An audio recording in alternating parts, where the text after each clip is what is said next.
Good morning. So, I am but an accumulation of the knowledge that I have acquired from all the experiences in my life, the people that I've met in my life, all of that. And I'm only as good as the value and purpose that I can then pass that information on. Because people are important, things aren't. So with that, I'm preparing this video so that whether you can reference back to it, because it's going to be a lot of information about you and about me to take in at one time. So this video is always going to be available to you, and I'm going to piece it together. So, MRSA, something I have vast knowledge and experience with. Vast. So, the domain is that it is a bacteria, Ubibacteria actually. It is in the order of Bacterius salus. It's in the staph family. The Staphylococcus aureus is its species. Humans have a problem with this one because it's a methicillin resistant staph infection, meaning it's a superbug. It refers to a group of the gamma-positive bacteria that are genetically distinct from other strains of Staphylococcus aureus. MRSA is responsible for several difficult-to-treat infections in humans. So, that said, MRSA developed through a horizontal gene transfer and a natural selection because of multiple drug resistance. That broad spectrum group, which includes premiums, penicillins, methicillins, oxacillins, all of these different generally used, not well respected antibiotics. Strains unavailable to these particular antibiotics are strains that are unavailable to resist many of the antibiotics are classified then as methicillin sustainable, meaning they can live through it. MRSA is common in hospitals and prisons and nursing homes where people have open wounds. Its invasive devices such as catheters and weakened immune systems are greater risk at hospital-acquired infections, but the community, meaning in general, in homes and office buildings, public spaces, have even a higher risk because they're not thought of as areas where people will get that infection. So MRSA began in hospitals because there's such a concentration, but hospitals also have an awareness there that people don't have in their homes. So when they bring that stuff home, like after chest surgery, they're unaware. It's also livestock acquired, but if we educate ourselves and or talk with other people who are educated, big shout out to Sharon Morgan at Texas Children's Hospital for all of her knowledge, her experience, strength, and hope that helped me. And I'm going to pass on that experience, strength, and hope about in-home care and awareness. And that's because some people are so important in my life. So, how do we take care of in-home MRSA? So once it's there, it's very difficult to get rid of. Once it's colonized an environment, there's two factors that it has to have. It has to have moisture, and it's got to have something to feed on, okay? Moisture, there are several hosts in the home, areas that stay wet on the human body and in the items in our home. In the human body, there's three places that it can live for months and months and months, and people aren't aware of that. Of course, the genital area where it's moisture in a warm environment, such as Central Florida or a farm. It can also on the armpits, which those are very easy to take care of with antibacterial scrubs. The one place that most people aren't aware of that is the biggest colonization is the nostrils of the nose. The moisture in the nose, and where it doesn't have, the body does not produce antibiotics, its own natural defenses inside the nose, because that nose is beautifully designed to expel mucus rather than take things in other than air. So it being a resistant to even the human body's natural defenses can live inside the nose for years. The other aspect with the public health considerations is decolonization. So how do we get rid of this thing once and for all, rather than having it reoccur and reoccur and reoccur and reoccur? As of 2013, there had not been any random colonization studies or clinical studies done, but Texas Children's Hospital was doing a study around this, and they're still working through it because it takes years. Care should be taken when trying to drain boils, as disruption of the surrounding tissue can lead to larger infections or even infections of the bloodstream. So you can become septic, and that can have fatal consequences. So, draining boils should be left to professionals that have specific items, and I'm going to make a little video about that and put it in there. Also, there is a topical ointment, and I have a tube of that here at my place. It's Mupirocin 2% ointment. Can be effective to reduce the size of lesions. A secondary covering of clothing is preferred, but also there are some bandage types that are used for surgical purposes that can also help with there. As shown in animal studies with diabetics, specifically diabetic mice, the topical application of 70% sugar with a little bit of cornstarch and 3% of iodine, make that into a paste as an effective agent for treating diabetic ulcers with MRSA infection in them, because those are one of the worst problems to have. And as a type 2 diabetic, I fully understand that experience.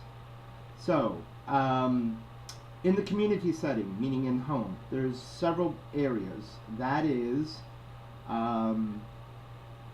hand washing, things of that nature, but things we don't think about: doorknobs, bedposts, couch fabrics, vinyls.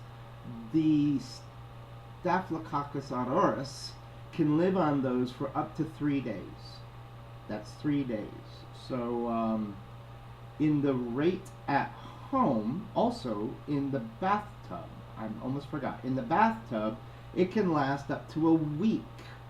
So a solution of 1 gallon of water with 2 capfuls of chlorine bleach makes an effective decolonization solution to rub across all bathtubs, and let it dry. Do not rinse it. Let it dry, give several hours.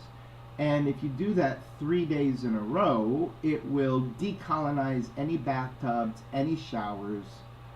Also, vinyl fabrics of couches and fabrics of that nature, that solution of 1 gallon of bleach, 1 gallon of water, 2 capfuls of bleach will help kill all the colonization of the Staphylococcus aureus or MRSA on vinyl couches.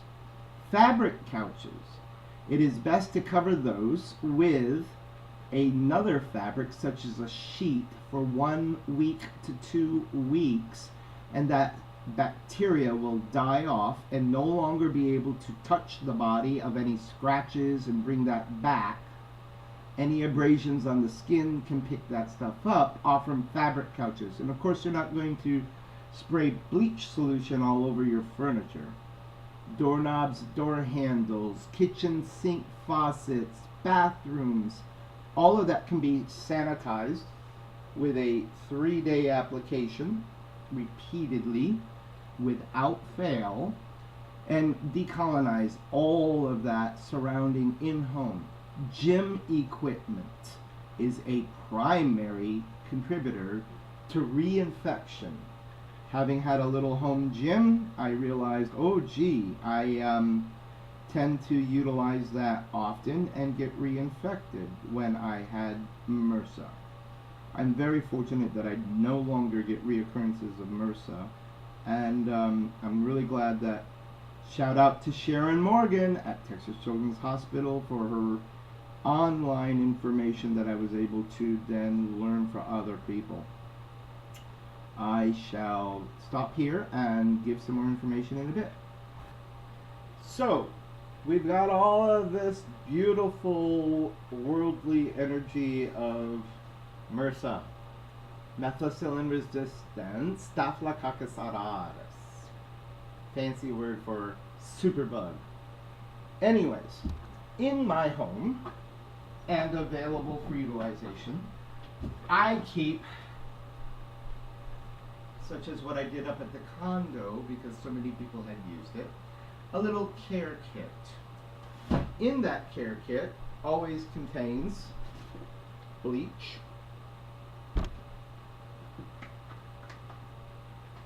2% solution methicillin ointment.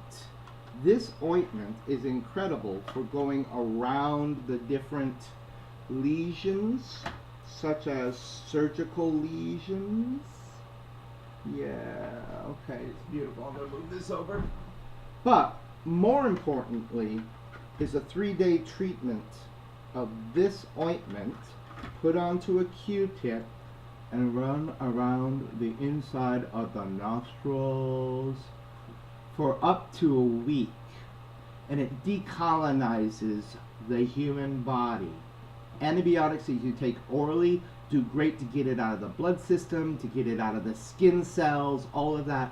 But this is the reoccurrence factor here of the human body. Any doctor would be able to give you a prescription strength version. There are over-the-counters, topicals, but they are not effective for the superbug. Been down that road, made that mistake. Continuing on, if I were to do a lesion drainage in my own home, which is not recommended, it is recommended to leave it to the professionals, which I am not a doctor. I am an epidemiologist, which is the data study of medicine. The ChloraPrep. ChloraPrep is a quick prep that they utilize in hospitals specifically for this. And it's chlorine with iodine and sugar solution. Continuing on. Of course, covering and leaving it covered is very important, as well as there are surgical films, such as they use in hospitals after surgery, Tegaderms. Good little thing to buy and have on hand for areas where you don't want those things to occur and reoccur and reoccur. Now, the bacteria actually doesn't live well outside of moist areas where it has two factors, moisture and food. Bacteria live on living materials. Not so well outside in dirt, trees, things of that nature. It does do well where it gets a diet of something that has skin cells, human factors of that nature. So, yes, the rates per million of Staphylococcus aureus, much less the methicillin resistant, two different areas, is about 1 in 15 billion particles in nature, more so in the southern US because of less cold temperatures to kill that bacteria than in the northern states, which get that cold like buffalo.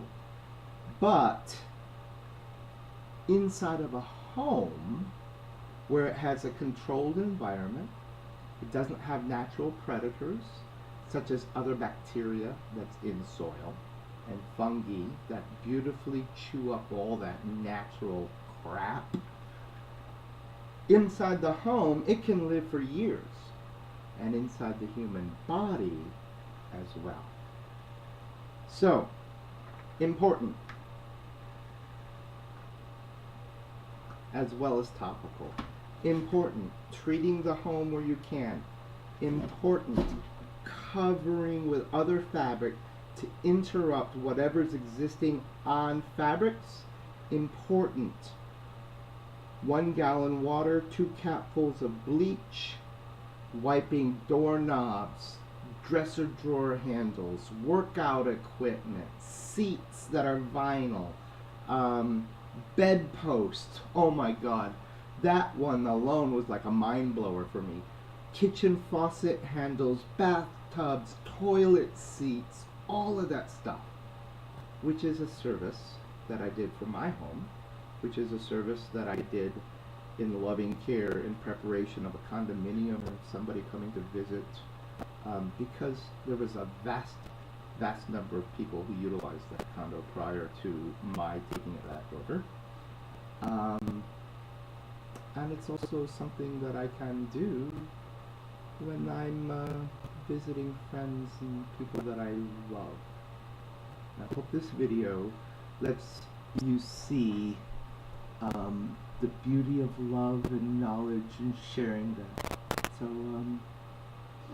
this is my pet project for this morning, my personal project that was so important because somebody's very, very important to me, and those people that I love. See you soon.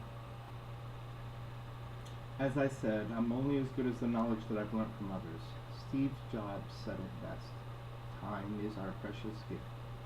I hope this video, this 20 minutes of your life, helps and conveys how much I really care in every day in every way, because I do love you, and your gift of time to me is worth the 5 hours I put together this video in. I love you.